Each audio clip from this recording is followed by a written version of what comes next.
From hurricanes to wildfires, natural disasters have drawn the country's attention away from the political storms in Washington this week.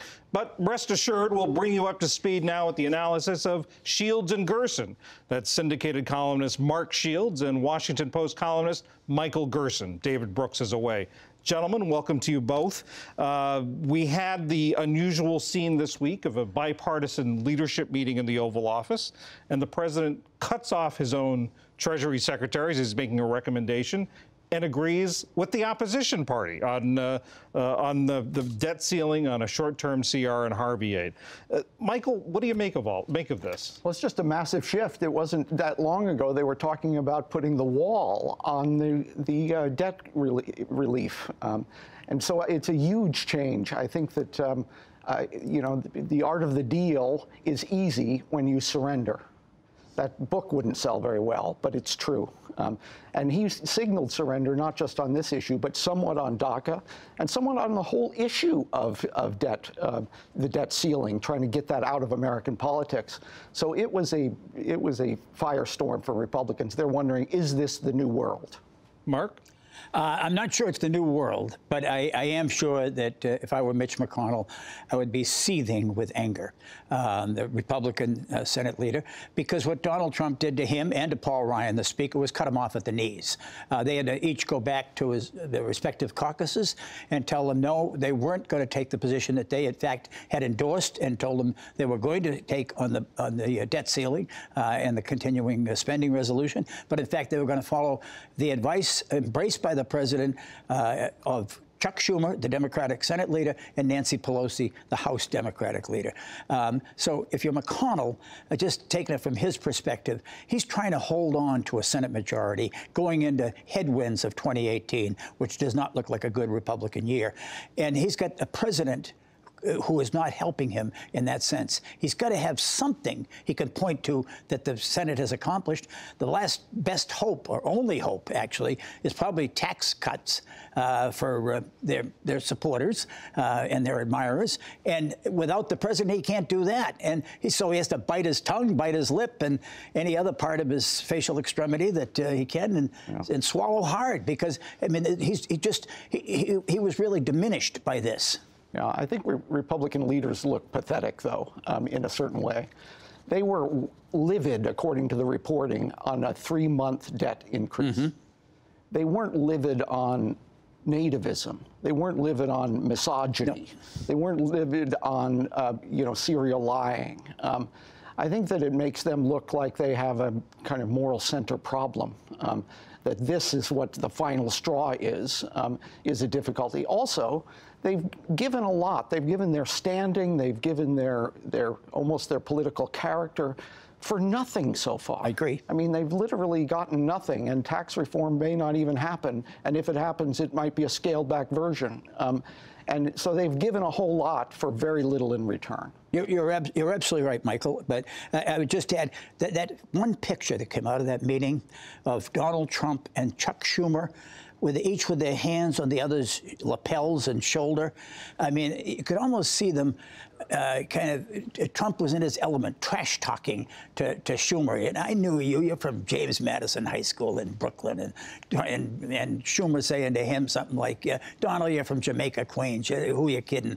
I mean, it's not a continuing relationship, but there's a chemistry there that isn't present with either McConnell or Ryan. I mean, Ryan is a choir boy to Donald Trump. He doesn't, he's a darling of the Wall Street Journal editorial page. He's never had a relationship with McConnell. I agree, but I agree with what Michael's point is. I mean, you know, what were the words of Charlie Syke, the Republican talk show host from Wisconsin? He was a friend of Paul Ryan's. He said, quoting a man for all seasons, Paul, you know, for Wales, you've traded your soul, but, you know, for a tax cut, you traded your soul. And I think there's a lot of truth to that. Yeah, he's a diminished figure. Yeah. Chuck Schumer, who we called the chief clown, and is now yes, exactly. And Mitch McConnell, you know, the president was invited the cabinet and their spouses up to Camp David this weekend.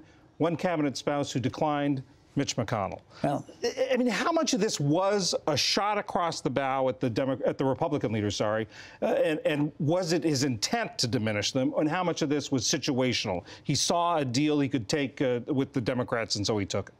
I think it's always the latter with him. What was remarkable was he was delighted, was the president, in getting favorable reviews in the press that he hates, that he diminishes, that he denigrates on a regular basis. The New York Times, the Washington Post, and so thrilled was he actually called Nancy Pelosi and Chuck Schumer to bask in it and tell them the good reviews they were getting. I mean, no, this is not a matter of strategy, a conviction. It's a matter of. It's not a violation of his convictions. I'm not sure he has any. He has a set of instincts, which are nativist and nationalist. But I don't think he has a set of economic and political philosophic convictions on spending or a lot of other issues. So when he makes this kind of turn, I think it's relatively easy for him. Do you think we're going to see more of it? I think that he likes basking in this success, but you can't underestimate these Democratic leaders would impeach him with a drop of a hat. They're not allies. They want higher taxes, not lower taxes. So I think that there are some fundamental conflicts of interest here that emerge very quickly. So. Yeah, they don't want, Democrats are not on record favoring tax cuts for Steve Schwarzman and other assorted billionaires who back Donald Trump, Wilbur Ross. No, I think both Chuck Schumer and Nancy Pelosi are pretty clear-eyed people. And they know that there are no permanent alliances here. I mean, it's a matter of temporary interest. And plus the fact they can't get too cozy with him for a simple reason. He is the energizer for 2018. For the Democrats, if they hope to win back the House and maybe even make a dent in the Senate. Well, one of the issues that he appears to be talking to the Democrats or talking about working with the Democrats on is what to do about the Dreamers. He rescinded DACA earlier in the week, but by the end of the week, he seemed to be arguing with himself about whether this was a good thing to do.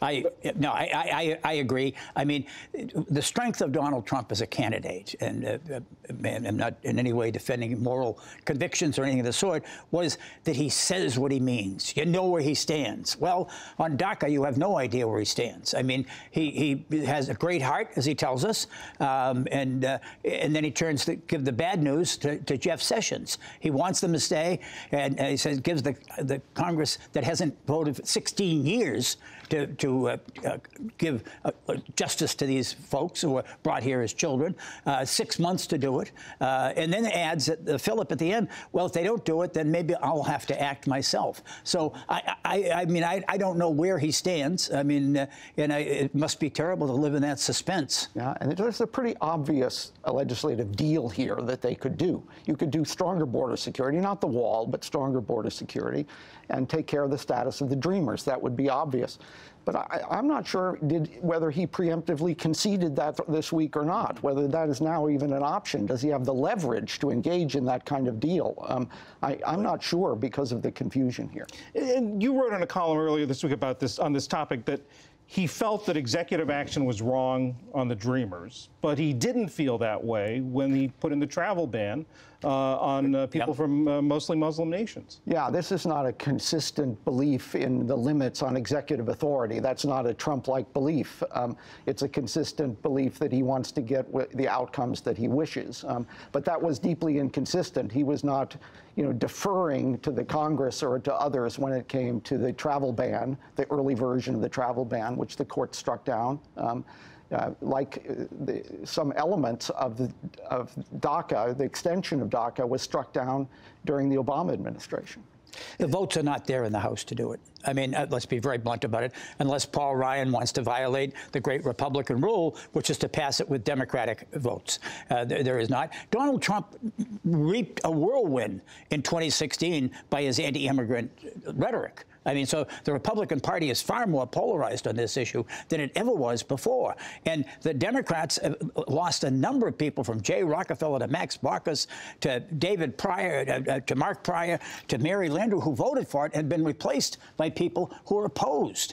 So I'm not sure that the votes are there to even act if Paul Ryan decided it was the right thing to do.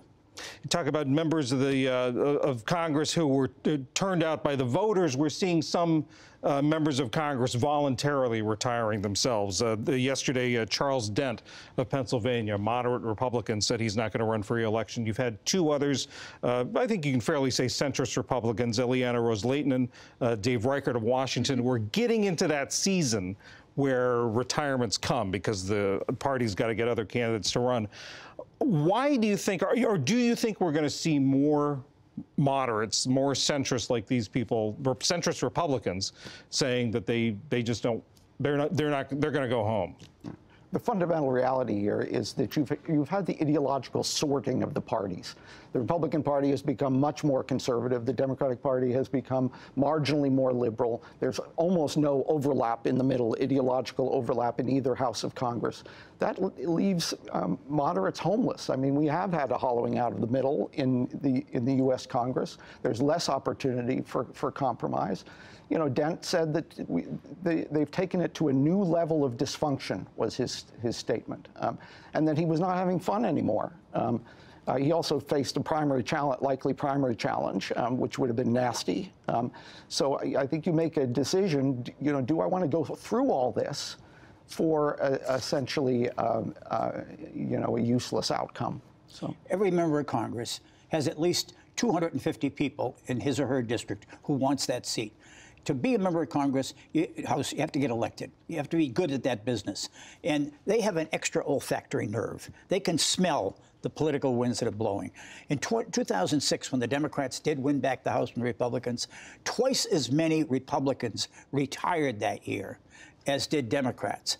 And I think what you're going to see is a number of Republicans. You've already seen some who are trying to run for governor or a statewide office of the Senate because you know it doesn't look like it's going to be a great year. And not that they themselves want to, but it is no fun, believe me, to be in the House in the minority. All the power is with the majority. All the power is with the Speaker and the committee chairs. And you know, I think that does affect. I think Michael's points are valid, but I think it does affect whether you do want to stay. So you think they're smelling that the House could be in play? I don't think there's any question that is part of what has to be part of the equation. Yes, and no. Right now, you'd have to bet that if it's going to be a referendum on Donald Trump, if he's sitting at 33 or 34% favorable. Yeah. If he has a 35% base and going into this midterm election, I think it's pretty disastrous. So, Michael Gerson, Mark Shields, thank you very much. Thank you, John.